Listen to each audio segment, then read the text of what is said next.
Hello students, let us start new topic of SST physical features of India second chapter of geography। बेटा physical features of India. अब देखो, अब हम इसमें physical features के बारे में पढ़ते हैं कि इंडिया के फिजिकल फीचर्स कहाँ कौन कौन से हैं, कहाँ माउंटेन्स हैं, कहाँ प्लेन्स हैं, कहाँ आपके कोस्टल एरियाज हैं, कहाँ आइलैंड्स हैं। ठीक है, तो इन सभी के बारे में हम अभी इस चैप्टर में पढ़ेंगे कम्प्लीटली। देखो बेटा, आपको पता है कि हम पहले वाले चैप्टर में पढ़ चुके हैं भाई, इंडिया एक बहुत वास्ट कंट्री है, बहुत ज़्यादा मतलब इट हैज़ वेरिड लैंडफॉर्म्स, बहुत टाइप के यहाँ पर लैंडफॉर्म हैं। हम किस टाइप के लैंडफॉर्म में रह रहे हैं, जैसे हम जिस टाइप के लैंडफॉर्म में रह रहे हैं उसी टाइप में सभी रहें, it is not possible. India में कहीं पर माउंटेन्स हैं, कहीं पर प्लेन्स हैं, कहीं पर प्लेट्यू हैं, कहीं पर बहुत ही ज़्यादा अनइवन लैंडफॉर्म्स हैं। तो ये सब हमारे इंडिया की पहचान है। ठीक है, अब हम इसमें देखते हैं बेटा। देखो कहीं अच्छा, इंडिया का जो फॉर्मेशन है वो फॉर्मेशन के बेस पर अगर हम देखते हैं तो इंडिया में कहीं बहुत ज़्यादा सॉफ्ट रॉक से बना हुआ है इंडिया, और कहीं बहुत ज़्यादा हार्डेस्ट रॉक से बना हुआ है। जैसे आपका ताजमहल में जो मार्बल लगा हुआ है, मकराना राजस्थान की जो माइंस है वहाँ का लगा हुआ है, तो वो बहुत ही ज़्यादा हार्ड है। ठीक है, तो ये हार्ड से देखो यहाँ पर ये सॉप स्टोन से लेकर जो टेल्कम पाउडर है, यहाँ देखिए टेल्कम पाउडर से डायमंड तक, मतलब ये मोहो स्केल ऑफ मिनरल्स बोला जाता है इसको, मोहो स्केल ऑफ मिनरल्स। ठीक है, ये हमारे इसमें सॉफ्ट से हार्डेस्ट मिनरल्स के तौर पर यहाँ पर 10 पार्ट्स में डिवाइड किया गया है। सबसे सॉफ्टेस्ट है आपका टेल्कम पाउडर है, और सबसे हार्ड है 10वें नंबर पर, 10 रैंक सिर्फ 10 ही मिनरल्स को डिफाइन किया गया है, 1 to 10 सॉफ्ट टू हार्डेस्ट। ठीक है, और ये मैं यहाँ पर डिफाइन कर देती हूँ। देखो ये है, ये मैंने एक अलग से टेबल बनाई है, आपकी बुक में नहीं है, मोहो स्केल ऑफ मिनरल्स। अगर चाहो तो कोई बच्चा चाहे तो इस कंप्लीट को याद कर सकता है, अदरवाइज ये दो तो जरूर याद कर ले। सॉफ्टेस्ट मिनरल कौन सा है आपका, टेल्कम पाउडर है, और हार्डेस्ट कौन सा है बेटा, डायमंड है। डायमंड सबसे हार्ड है, और ये फर्स्ट रैंक पे आता है, और ये 10th रैंक पे आता है। ये बहुत जरूरी है, ये तो याद कर ही ले कम से कम। अब देखो बेटा, अब इंडिया का जो फॉर्मेशन है वो भाई, ये भी हमें पता लगा भाई, कहीं पर बहुत ज्यादा सॉफ्ट रॉक से बना हुआ है, कहीं पर बहुत ज्यादा हार्ड रॉक से बना हुआ है। और इंडिया के फॉर्मेशन है, इंडिया एक बहुत बड़ा लैंड मास है, और वो लैंड मास था वो एकदम एक जियोलॉजिकल पीरियड के अकॉर्डिंग देखते हैं ना, तो उसका कंप्लीट वो ऐसा नहीं कि सडन हमने देखा और इंडिया बन गया एक साथ, कंप्लीट इंडिया बन गया। ऐसे इंडिया कभी भी नहीं, इंडिया का कोई भी कंट्री या कोई भी लैंडमास इस तरह से सडनली उसका ओरिजिन नहीं हो जाता है। किसी भी लैंडमास को बनने में बहुत ज़्यादा जियोलॉजिकल पीरियड्स, बहुत ज़्यादा टाइम, बहुत लंबा टाइम, लाखों करोड़ों साल लग जाते हैं उसको बनने में। ठीक है, अभी यहाँ पर हमारा ये क्या है कि भाई अभी तक हमारे लैंडफॉर्म्स को या फिजिकल फीचर जो हमारे इंडिया है, इंडिया के लैंडमास को बनने के बारे में बहुत सारे जोग्राफर्स ने थ्योरी दी है कि भाई कौन किस तरह से बना है इंडिया। कोई कह रहा किसी तरह से बना है, कोई कह रहा किस तरह से बना है, पर उन सभी के बारे में जितने भी ये थ्योरीज थी, उन थ्योरीज के बाद में अब यहाँ ये देखिए बड़ा इंपॉर्टेंट है, बहुत ही एक नई थ्योरी निकल के है। Geologist have attempt to explain the formation of physical feature with the help of some theories. बहुत सारी थ्योरीज दी गई हैं विद सर्टेन एविडेंसेस कि भाई नहीं ऐसे बनी। अब उन्हीं थ्योरीज के बीच में जो सबसे ज्यादा जो फेमस थ्योरी है वो है बेटा theory of plate tectonic, most and most important theory of plate tectonic. 1912 में this theory is given by Alfred Wegener. किसके द्वारा दी गई है ये, अल्फ्रेड वेगनार। देखिए बेटा, मैंने इसमें नोट्स बनाए हैं, इसमें देखो ये मेरी बिटिया के नोट्स बना रखे हैं मैंने। देखो, the theory of plate tectonic is given by Alfred Wegener in 1912। ठीक है, अच्छा कौन सी थ्योरी है बेटा, the theory of plate tectonic.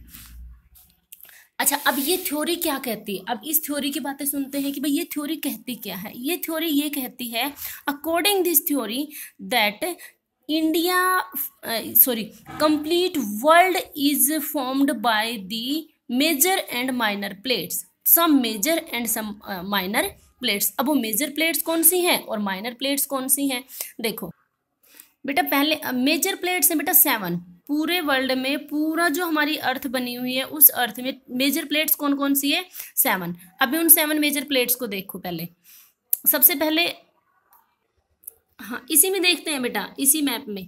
एक तो हो गई बेटा पैसिफिक प्लेट, ये कौन सी प्लेट है, इधर इधर ये वाली प्लेट है पैसिफिक प्लेट। ये कौन सी प्लेट है, पैसिफिक प्लेट। ठीक है, ये पैसिफिक प्लेट हो गई, काउंट करते रहना। पैसिफिक प्लेट, सेकंड है आपकी नॉर्थ अमेरिकन प्लेट, ये नॉर्थ अमेरिका कॉन्टिनेंट है, ये north American plate. South American plate, ये साउथ अमेरिकन प्लेट है। ठीक है, ये यहाँ से ये वाला एरिया है और यहाँ ये वाली, ये इसके बीच में होगी साउथ अमेरिका प्लेट। 3 प्लेट हो गई, Pacific plate, north American plate, south American plate, African plate, 4 African plate. फिर उसके बाद में बेटा ये पूरा यहाँ से और ये वाली जो प्लेट बच गई एशिया और यूरोप, ये यूरोप है और ये एशिया है, चाइना इंडिया इसी में आ गए ना। ध्यान रखना, इंडिया दो प्लेट्स पर है, इंडिया 2 प्लेट्स पर है। तो यहाँ पर ये 5th प्लेट हो गई। पहले मैंने पैसिफिक बताई, North America, South America, African plate, Eurasian plate, फिर इंडो ऑस्ट्रेलियन प्लेट।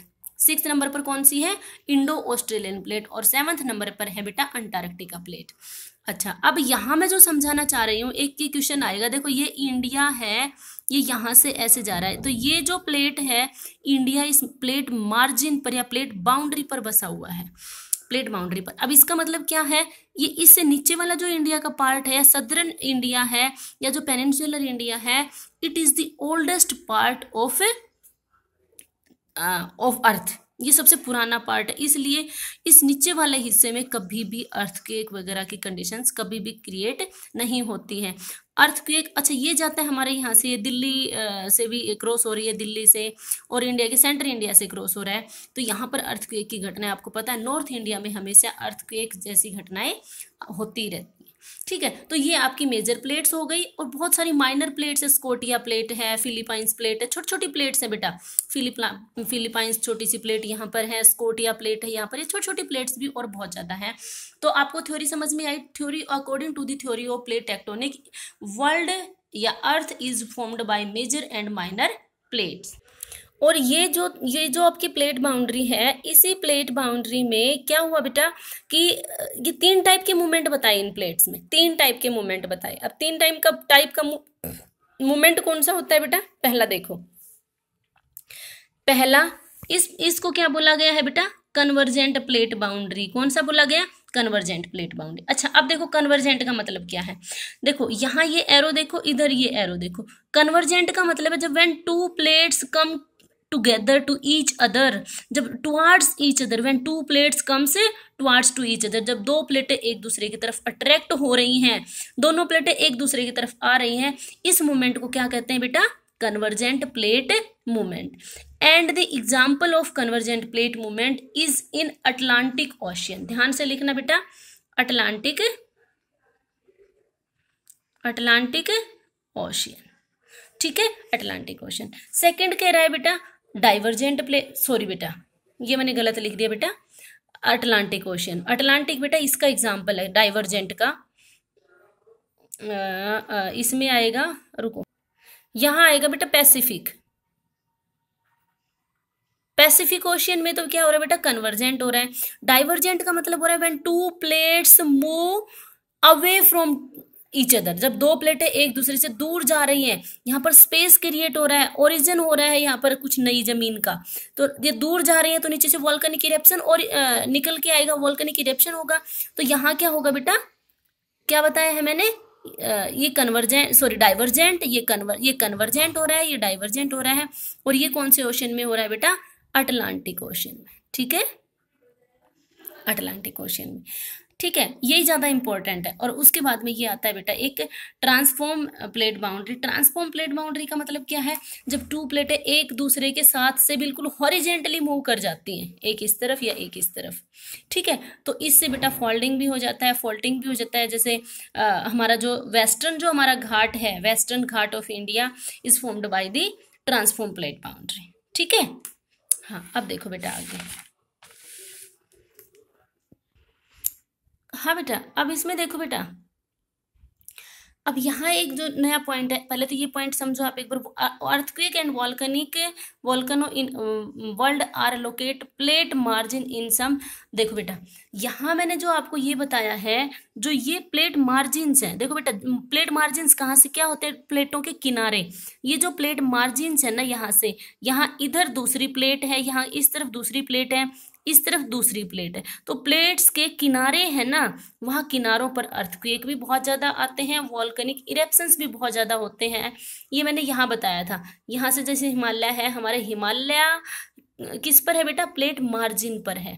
हिमालय कौन कौन से प्लेट मार्जिन पर है, यूरेशियन प्लेट के किनारे पर और इधर अफ्रीकन प्लेट के किनारे पर। इसीलिए हिमालयन रीजन में, हिमालय वाले एरिया में हमेशा अर्थक्वेक जैसी क्रिएशंस या घटनाएं, एक्टिविटीज होती रहती हैं। ठीक है, तो ये तो आप इसमें देखना, वॉल्केनिक इरप्शन भी और अर्थक्वेक भी दोनों ही प्लेट मार्जिन्स पर आते हैं। दूसरा यहाँ पर क्या कह रहा है बेटा, oldest land mass of peninsula was a part of Gondwana land. अब हमें ये पता होना चाहिए गोंडवाना लैंड क्या है।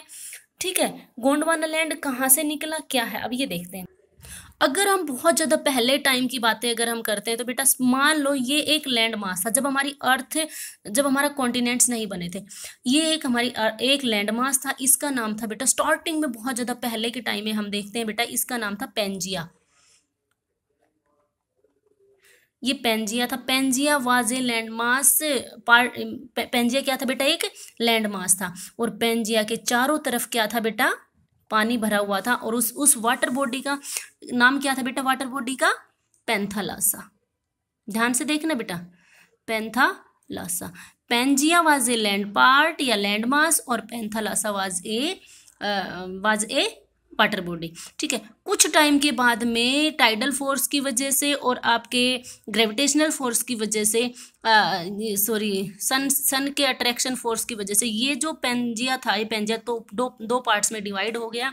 और इसी के ऊपर वाले हिस्से को बोला गया बेटा, ऊपर वाले हिस्से को बोला गया अंगारा लैंड। अंगारा लैंड, ऊपर वाले हिस्से को, नॉर्थ हिस्से को अंगारा लैंड, और सदर्न हिस्सा जो था इसको बोला गया गोंडवाना लैंड। और गोंडवाना लैंड से ही आगे बनकर आपका साउथ अमेरिका। आप देखो वर्ल्ड का नीचे नीचे वाले जो है ना, अब इसमें देखो बेटा, जो नीचे नीचे वाला हिस्सा है भाई, South America, South America, Africa, India का सदर्न हिस्सा, ऑस्ट्रेलिया, एशिया का सदर्न हिस्सा, ये all these are a part of Gondwana land. Understand. और जो ऊपर वाले जितने भी बच गए, यूरेशिया, एशिया, एशिया का नॉर्थ पार्ट, पूरा यूरोप, नॉर्थ अमेरिका, ये सारे किसके पार्ट थे बेटा, अंगारा लैंड के। इतना समझ आया। ठीक है, अभी इसके बाद में बेटा इस तरह से अब हमारे इंडिया को फिजिकली 5 पार्ट्स में डिवाइड किया गया है। 5 पार्ट्स में, Himalayan mountain, northern plain, peninsular plateau, Indian desert, coastal plains and islands. ये हम कल स्टार्ट करेंगे। ठीक है, okay, have a nice day.